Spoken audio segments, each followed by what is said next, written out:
श्री शिवाय नमस्तुभयम। दोस्तों, आप सभी लोग जानते हैं कि 24 दिसंबर 2025 यानी बुधवार को पड़ रही है पौष माह की विनायक चतुर्थी।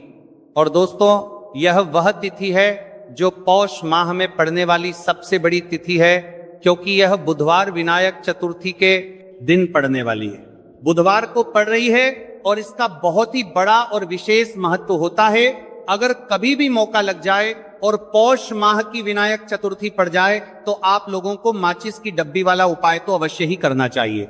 इन दोनों का संयोग बहुत ही कम कर आता है। किसी के प्रस्तरीय यहां पर यूपी है, साथ में जी ने अपनी शिव पुराण कथा में बताया है कि इस दिन आपको एक माचिस की डब्बी वाला उपाय तो आपको अवश्य ही करना चाहिए, क्योंकि ऐसा दिन पूरे साल में सिर्फ एक ही बार आता है। और दोस्तों, आप सभी लोग जानते हो कि बुधवार का अगर सबसे बड़ा कोई उपाय है तो वहां माचिस की डब्बी वाला उपाय। तो दोस्तों, पौष माह की बुधवार विनायक चतुर्थी आप लोगों को इस माचिस की डब्बी वाला उपाय को जरूर करना है।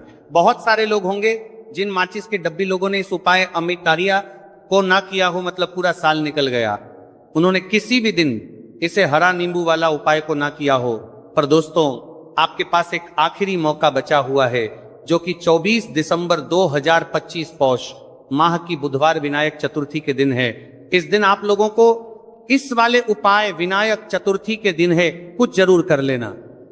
भले ही आपने महीने भर इस उपाय को ना किया हो, पर अगर आपने इस पौष माह के बुधवार विनायक चतुर्थी के दिन अगर इस वाले उपाय को कर लिया तो आपको इस उपाय को करने का वो फल मिलेगा जिसकी आपने कभी कल्पना भी नहीं करी होगी। इसीलिए आप लोग इस वाले उपाय को एक बार जरूरी नहीं कर लेना है, ताकि आप लोगों के हाथ से यह मौका ना जा सके और आपको इस उपाय को करने का फल मिल सके। दोस्तों, यह उपाय पंडित जी ने दश महापुराण की कथा में बताया है जी। उपाय को आज हम आपको बहुत अच्छे से समझाने वाले हैं। इस वीडियो को देखने के बाद इस उपाय को समझने के लिए आपको कोई और वीडियो को देखने की जरूरत नहीं पड़ेगी। तो चलिए दोस्तों, उपाय को मैं करते हैं। देखिए, ये स्पर्श माह के बुधवार विनायक चतुर्थी के दिन ये इतना खास होता है, इतना महत्वपूर्ण होता है। देखा गया है कभी कभी बड़े बड़े पूजा पाठ अनुष्ठान से जो मनोकामना पूर्ण नहीं होते, वह पौष माह की बुधवार विनायक चतुर्थी के दिन एक छोटे से उपाय करने से ही आपकी मनोकामना पूर्ण हो जाती है। और बहुत सारे लोगों ने इस उपाय को किया भी है और उनको इस उपाय को करने का फल भी जरूर मिला है। अगर आप लोग भी इस उपाय को करना चाहते हैं तो आप इस उपाय को पहले अच्छे से समझ लेना, सुन लेना, उसके बाद करना। आपको इस उपाय का फल जरूर मिलेगा। और इस उपाय को कर लेने से आपके घर में चाहे किसी भी प्रकार की दुख और समस्या क्यों ना चल रही हो, आपको उसका कारण भी नहीं पता है कि भाई ये समस्या किस कारण से चल रही है, उसका कुछ भी कारण हो सकता है। जैसे पितृदोष हो सकता है या किसी भी तरह का मंगल दोष भी हो सकता है। तो इस दिन आप लोगों को यह वाला उपाय कर लेना है। यह एक ऐसा उपाय है जिस उपाय को अगर किसी विशेष दिन पर किया जाए तो भाई उस विशेष दिन का जो है वह तो हमें मिलता ही मिलता है, पर हमने उस दिन पर इस उपाय को किया है तो हमें उससे भी बड़ा फल मिलता है, और फल बहुत जल्दी मिलता है, क्योंकि आप इस उपाय को बहुत ही बड़े और विशेष दिन पर कर रहे हो। तो चलिए अब उपाय के बारे में बात करते हैं, लेकिन उससे पहले आप लोगों में मैं के लिए बात करते हैं। तो ये जानना आवश्यक है कि आखिर ये उपाय किस समय करना है, किसको करना है और कैसे करना है। तो चलिए हम आगे आपको वीडियो में एक एक करके बता देते हैं। लेकिन उससे पहले अगर आप लोग हमारे या फिर मेरी आवाज आज पहली बार सुन रहे हैं और इस वीडियो को लाइक करके कमेंट बॉक्स में श्री शिवाय नमस्तुभय है, ओम नमः शिवाय जरूर टाइप कर देना। तो दोस्तों, इस माचिस की डब्बी वाला उपाय को हमें इस पौष माह की बुधवार विनायक चतुर्थी के दिन कैसे करना है, किसको करना है, किस समय करना है और कहां पर करना है, ये सारे सवालों के जवाब आपको इस वीडियो में मिल जाएंगे। और जो ये वीडियो देखेगा भाई, उसको माचिस की डब्बी वाला उपाय जरूर करना चाहिए, क्योंकि आ जाइए माचिस की डब्बी वाला उपाय की तो ये सोने पर सुहागा वाली बात हो जाती है और ये बहुत ही बड़ा उपाय हो जाता है इस पौष माह के बुधवार का। तो अब दोस्तों, इस माचिस की डब्बी वाला उपाय को आखिर करना किसको है, सबसे पहले हम लोग वो बात जान लेते हैं। तो देखो, घर की जो बड़ी माताएं बहनें होती हैं, उन माताओं बहनों में से कोई भी एक बड़ी माता बहन इस वाले उपाय को कर सकती हैं। और दोस्तों, अगर आप चाहे तो अपने घर में से सभी सदस्यों को भी इस उपाय को करवा सकते हैं। अगर किसी व्यक्ति की खुद की कोई मनोकामना है खुद की कोई दुख और परेशानी है जो कि वो अपने लिए ही करना चाहता है, इस वाले उपाय को तो वो खुद अपने लिए भी कर सकता है। बाकी अगर कोई घर में से ऐसा है जो कि अपने पूरे घर परिवार की सुख और शांति के लिए यह वाला उपाय करना चाहता है, तो भाई वो भी करना चाहेगा, करता रह सकता है, उसमें भी कोई दिक्कत वाली बात नहीं है।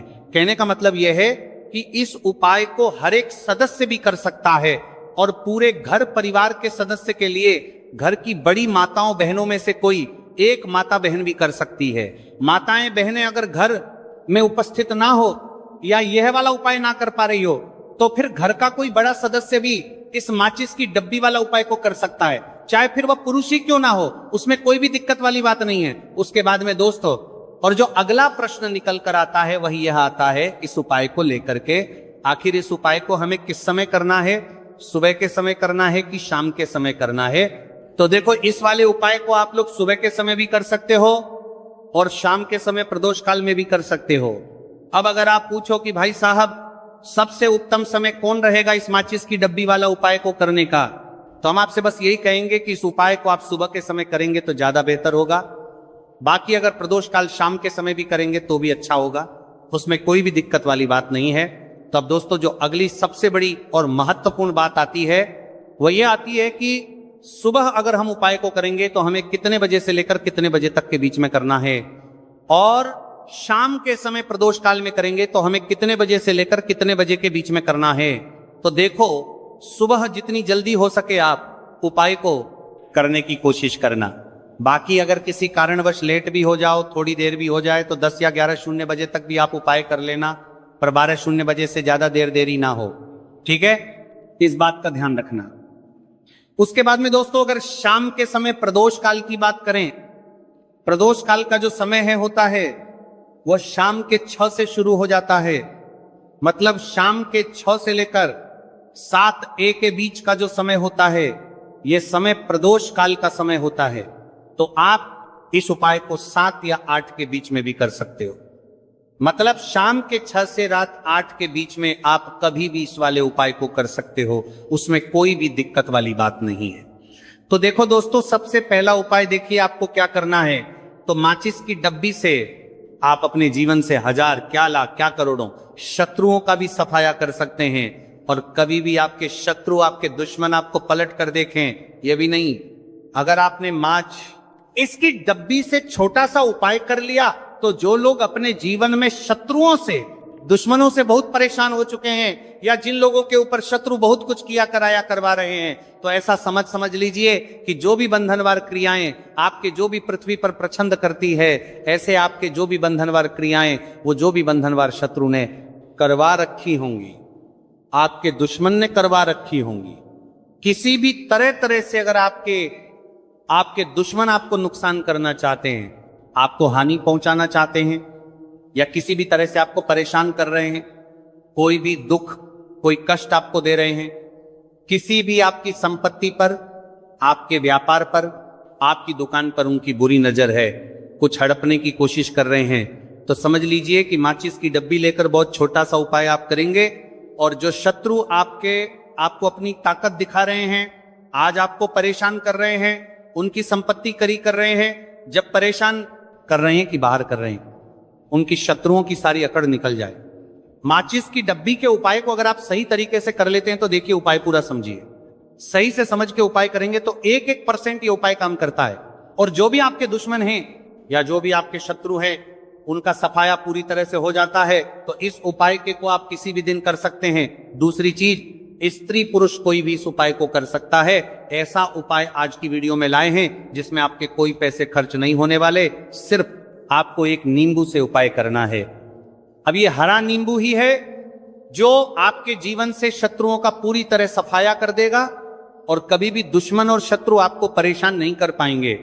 चाहे शत्रु और दुश्मन कितने भी पावरफुल हो, कितने भी ताकतवर क्यों ना हो, फिर भी आपका बाल बांका नहीं कर सकते। मतलब कितनी भी कोशिश कर ले, लेकिन फिर भी आपका कुछ नहीं बिगाड़ पाएंगे।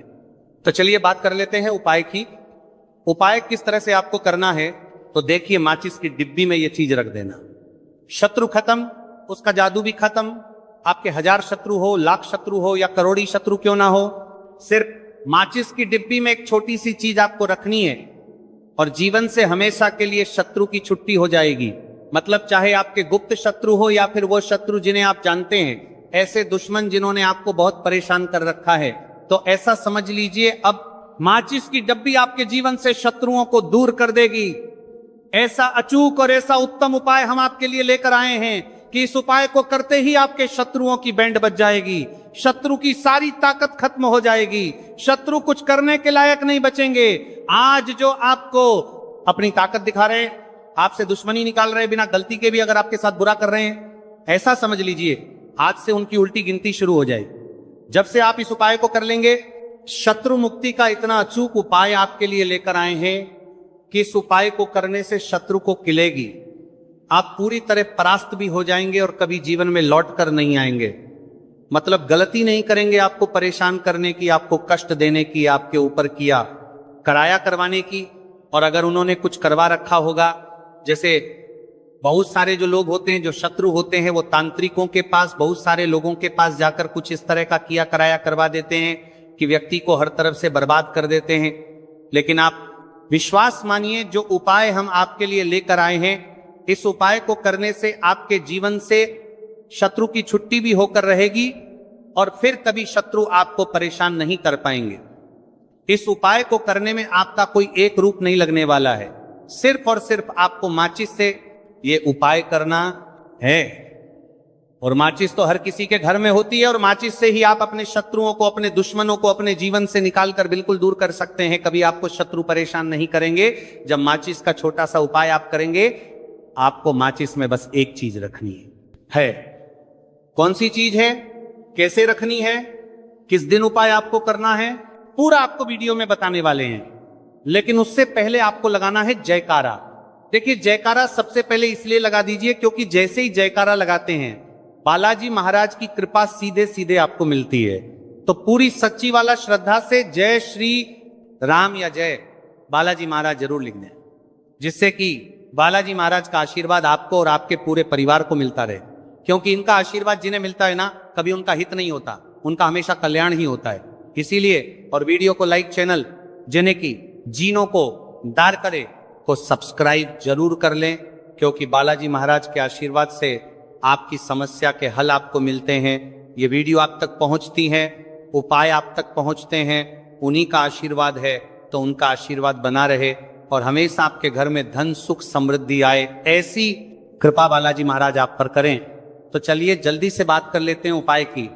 देखिए, ये उपाय स्त्री भी कर सकती हैं, पुरुष भी कर सकते हैं। ये उपाय आप किसी भी दिन कर सकते हैं, ठीक है ना।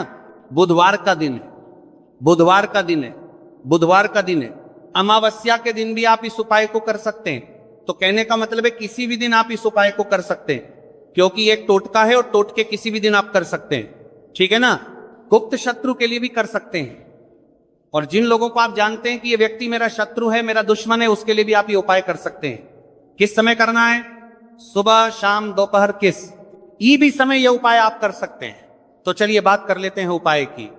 देखिए, जयकारा नहीं लगाया हो तो जल्दी से जयकारा लगा दीजिए। सबसे पहले आपको एक माचिस लेनी है, माचिस की पूरी डब्बी लेनी है। माचिस भरी हुई होनी चाहिए, तीली उसके अंदर हो। खाली माचिस बिल्कुल आपको नहीं लेनी है, भरी हुई माचिस लेनी है। साथ ही साथ एक छोटा सा कागज आपको लेना है। कागज ऐसा ले जिस पर कोई लाइन ना हो, कुछ लिखा हुआ ना हो, सिंपल कागज सफेद रंग का। साथ ही साथ आपको क्या करना है, काले रंग का एक पेन भी लेना है। तो काले रंग का मार्कर होता है, वो भी आप ले सकते हैं, कोई भी पेन ले लीजिए, रंग काला होना चाहिए। अब आपको क्या करना है, जो कागज आपने लिया है, ठीक है ना, उस कागज के ऊपर आपको अपने शत्रु का नाम लिखना है। अगर शत्रु का नाम पता है तो मान लीजिए, शत्रु का नाम पता ही नहीं है, या शत्रु बहुत है, या गुप्त शत्रु हैं जिनके बारे में आप जानते ही नहीं। क्योंकि देखिए, गुप्त शत्रु का कोई पता नहीं लगा सकता। बहुत सारे कम ऐसे लोग हैं जिन्हें पता होता है कि हाँ गुप्त शत्रु हैं। हमारे यहां पता लग जाता है। किसी तरीके से आधे से ज्यादा केस में गुप्त शत्रु के बारे में पता ही नहीं चलता है। इसलिए आप नाम ना लिखकर शत्रु या गुप्त शत्रु लिखेंगे पर्ची पर, तो आपको ज्यादा लाभ होगा। इससे क्या होगा, आपके जितने भी शत्रु हैं ना, 2 हैं, 3 हैं, 4 हैं, 1000 हैं, कितने भी हैं, सभी परास्त हो जाएंगे और सभी आपके जीवन से दूर हो जाएंगे। मतलब उनकी पूरी ताकत खत्म हो जाएगी, कुछ आपका नहीं बिगाड़ पाएंगे। तो कोशिश वक्त कितनी भी कर ले कि आपका नुकसान करना है, धन हानि करनी है, आपकी कोशिश अवत व्यापार खराब करना है, लेकिन सिर्फ सोचेंगे, कर कुछ नहीं पाएंगे। तो देखिए, पर्ची पर आपको नाम लिख लेना है, या फिर नाम ना लिखकर आप शत्रु लिखें तो ज्यादा उत्तम है। शत्रु लिख लिया, आप उस पर्ची को आपको लिखते हैं, नाम लिखकर आपको परियारते को फोल्ड कर लेना है, ठीक है ना, मोड़कर उसे बंद कर लेना है पर्ची को। अब जो माचिस है आपके पास, उस माचिस के अंदर इस पर्ची को, इस सफेद रंग के कागज को जिस पर आपने शत्रु लिखा है, उस पर्ची को आपको रख लेना है। रख लिया। अब इस माचिस को आपको बंद करके अपने पास रख लेना है। माचिस खोलकर ही उसके अंदर आपको पर्ची रखनी है, और फिर माचिस को 24 घंटे तक, कितने घंटे? 24 घंटे आपको उस माचिस को अपने पास रखना है। देखिए, जब 24 घंटे हो जाएंगे, उसके बाद आपको क्या करना है? 24 घंटे में आप सोचिए कि रात में आप सो रहे हैं, तो क्या माचिस को बाहर निकाल कर रखना है? नहीं सोते। समय भी उस माचिस की डिब्बी को अपने पास रखना है, ठीक है ना। अपनी पॉकेट में आप रख सकते हैं, तकिया के पास रख सकते हैं, कहीं भी रखिए, रखना अपने पास है। जब 24 घंटे हो जाएंगे, उसके बाद अगले दिन आपको क्या करना है कि सुबह उठना है, जो भी आप काम करते हुए काम कर लीजिए। उसके बाद जब भी आपको समय मिले उस समय आपको क्या करना है? कहीं एकांत स्थान पर जाना है, ठीक है ना। आप किसी ऐसे स्थान पर भी जा सकते हैं जहां पानी भरा होता है, इकट्ठा हो जाता है, ऐसे स्थान पर भी जा सकते हैं, या ऐसे स्थान पर चले जाइए जो बिल्कुल एकांत हो, जहां कोई आता जाता ना हो। एक आध व्यक्ति आए तो कोई बात नहीं, ज्यादा लोग ना आते जाते हो। ऐसे स्थान पर आपको जाना है, और वहां जाकर फिर से आपको अपने शत्रुओं के बारे में सोचना है। ऐसा सोचना है कि मेरे जितने भी शत्रु हैं, अब वह परास्त हो रहे हैं, मेरे जीवन से दूर हो रहे हैं, और चाहकर भी अब वो मेरा कुछ नहीं बिगाड़ सकते। ऐसा सोचना है, और मन ही मन आपको प्रार्थना करनी है राहु से कि मेरे जो शत्रु हैं, मेरे जो दुश्मन हैं, उन्हें मेरे जीवन से आप दूर कर दीजिए, ठीक है ना। यह माचिस का उपाय राहु से जुड़ा हुआ है। अब आपको क्या करना है? उस पूरी माचिस की डिब्बी को वहां अनेकांत में फेंक कर आ जाना है। तो माचिस की डिब्बी को जब फेंके, पर्ची के साथ ही आपको फेंकना है। ऐसा नहीं है कि आप सोचिए माचिस के अंदर से पर्ची निकालकर आपको उस डिब्बी को फेंकना है। पूरी की पूरी डिब्बी ऐसे ही फेंकना है, करा जाना है टीले के साथ, पर्ची के साथ पूरी माचिस, और फिर पलट कर आपको नहीं देखना है। सीधे अपने घर पर आइए, हाथ पैर धो लीजिए, बाकी आपको कुछ भी करने की जरूरत नहीं है। कितनी बार ये उपाय करना है? सिर्फ एक बार करना है, ज्यादा बार ये उपाय नहीं करना है, सिर्फ एक बार। तो किसी भी दिन आप ये उपाय करिए, शत्रु 1 हो, 2 हो, लाख हो, 1000 हो, करोड़ ही क्यों ना हो, आपके जीवन से दूर हो जाएंगे और कभी आपको परेशान नहीं कर पाएंगे। तो बहुत उत्तम, बहुत अचूक उपाय है, करिए और रातों रात इसका चमत्कार देखिए। देखिए, ये उपाय स्त्री पुरुष कोई भी कर सकता है। किस समय करना है? सुबह में, दोपहर, कभी भी इस उपाय को आप कर सकते हैं, किसी भी दिन कर सकते हैं, ठीक है ना। अब हम बात करते हैं दूसरे विशेष उपाय की। देखिए, ये उपाय भी आपको तुलसी जी के पौधे के वहां पर करना है। आपके भाग्य का उदय करने के लिए आपके घर में धन सम परेशानियां हैं, कर्ज की समस्या अगर दिन पर दिन बढ़ती जा रही है, खत्म नहीं हो रही है, बहुत ज्यादा परेशानियां हैं, तो आपको ये उपाय करना चाहिए। देखो, करना क्या है, बहुत ध्यान से समझना। आपको मात्र तांबे के पात्र के अंदर जल लेना है, उस जल के अंदर एक चुटकी आपको हल्दी मिला देनी है, ठीक है, और साथ में लेना है एक कमल गट्टा। ये केवल उपाय गुरुवार चैत्र नवरात्रि के दिन करना। अगर आपको ऐसा लगता है कि आपके जीवन में अष्ट लक्ष्मी का वास नहीं है, भाग्य का साथ आपको नहीं मिल पा रहा है, तो आप ये उपाय शनिवार के दिन कर सकते हैं, गुरुवार के दिन भी कर सकते हैं, ठीक है। शनिवार और गुरुवार दोनों दिन आप ये उपाय कर सकते हैं। देखो, करण क्या है, स्टाइन के पात्र के अंदर हल्दी डाली और एक कमल गट्टा डाला। अब आपको तुलसी जी के वहां पर जाना है। देखिए, जब आप हल्दी डालोगे जल के पात्र के अंदर, तब आपको ओम नमो भगवते वासुदेवाय का 11 बार जाप करना है, फिर हल्दी डालना है। जब आप कमल गट्टा डाला है, बाद के वासुदेवाय डालोगे, तब आपको ओम श्री नमः या ओम महालक्ष्मी नमः इस मंत्र का जाप करते हुए एक कमल गट्टा डालना है, 11 बार जाप करना है, ठीक है। कमल गट्टा और हल्दी दोनों होना चाहिए। कमल गट्टा महालक्ष्मी का प्रतीक माना जाता है, और हल्दी जो है वह भगवान विष्णु के निमित्त आप हल्दी डालेंगे, ठीक है। इस जल को आपको तुलसी जी की जड़ में अर्पित करना है। ओम नमो भक्त वासुदेवाय का जाप करते हुए बस इतना सा उपाय करना। धन संबंधित को कोई भी परेशानियां है वह सब दूर हो, ऐसी आपको प्रार्थना करनी है। कर्ज से जुड़ी कोई परेशानी हो तो ऐसी प्रार्थना करनी है कि दूर हो जाए। ऐसी कामना करते हुए ये दूसरा प्यारा सा उपाय आपको करना है। तो देखो ये हो गया दूसरा उपाय, जो कि आप सुबह से लेकर के शाम तक कर सकते हैं। गुरुवार या शनिवार के दिन सिर्फ एक बारी करना है। अब जो कमल गट्ठे हैं, कमल गट्टे को आपको वहीं पर तुलसी जी के वहां पर रखे रहने देना है, आपको उठाना नहीं है। वो कमल गट्टा चाहे तो आप तुलसी जी की वही आंच पर गांठ दें, ठीक है, तो भी चलेगा। तो इस प्रकार से आपको यह सुंदर सा उपाय करना है। तो दोस्तों, ये थे पूज्य गुरु जी द्वारा बताए गए कुछ बहुत ही खास उपाय। अगर आपको जानकारी अच्छी लगी हो तो वीडियो लाइक करिएगा। मिलते हैं।